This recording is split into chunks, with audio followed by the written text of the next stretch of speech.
जयपुर में श्रमिकों की आवाज गूंजी। भारतीय मजदूर संघ की हुंकार रैली में हजारों संगठित और असंगठित क्षेत्र के श्रमिकों ने सरकार से अपनी मांगें उठाई। रैली शहीद स्मारक से शुरू होकर सिविल लाइंस फाटक तक निकाली गई, जहां एक विशाल आम सभा का आयोजन किया गया।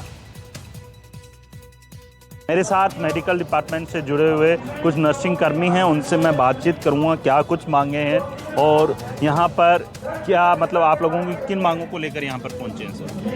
देखिए, राजस्थान सरकार पिछले 2 वर्ष से हम संवाद स्थापित करने की कोशिश कर रहे हैं, लेकिन राजस्थान सरकार की तरफ से कोई संवाद स्थापित नहीं हुआ है। कोई वार्ता के लिए अभी तक कोई उनकी तरफ से औपचारिक निमंत्रण नहीं आया।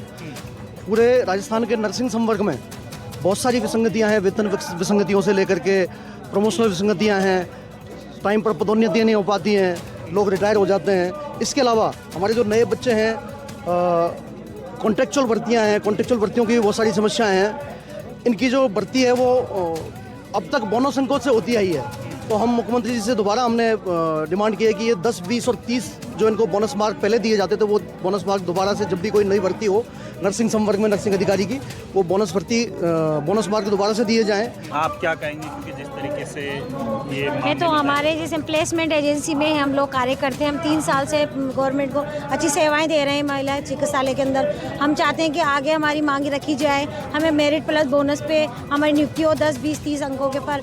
अगर हमारी डिमांड पूरी होती है तो ठीक है, नहीं तो फिर आगे तो हम लोग या तो धरना वगैरह है या सड़कों पे आना जो हमारा आगे का है। लेकिन हम पहले रिक्वेस्ट करेंगे कि पहले हमारी सीधी भर्ती के अंदर मेरिट प्लस बोनस पे हमें ज्वाइनिंग दी जाए। ग्राम प्रत्यारियों को पूरे साल का 15,000 रुपये मानदेय दिया जाता है, जो कि बहुत कम है, एक न्यूनतम वेतन मजदूरी से भी कम है।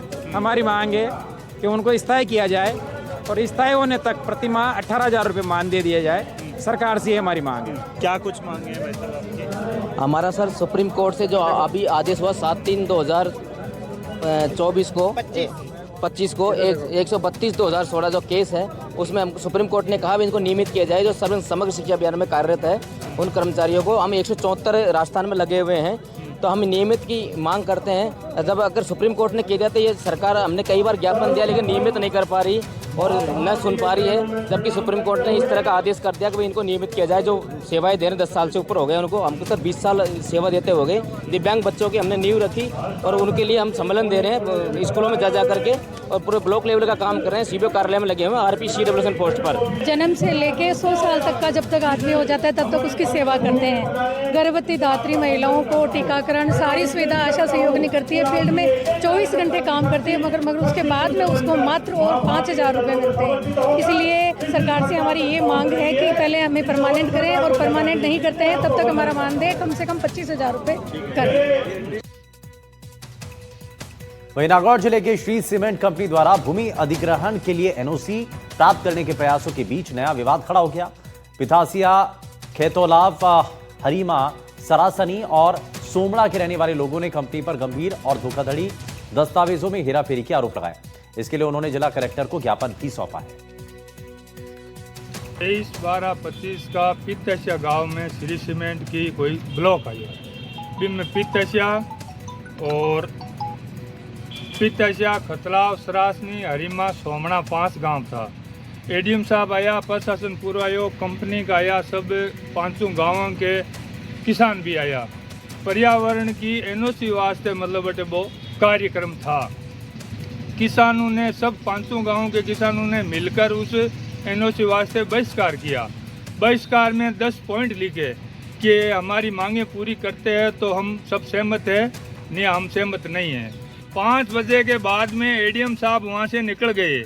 निकलने के बाद में कंपनी वालों ने किसानों को गुमराह करके 1-2 किसान का साइन लेके और 10 आपके कंपनी के ही कर्मचारियों का साइन करा के वो प्रचार कर दिया कि हमारी ये कामयाब हो गई है।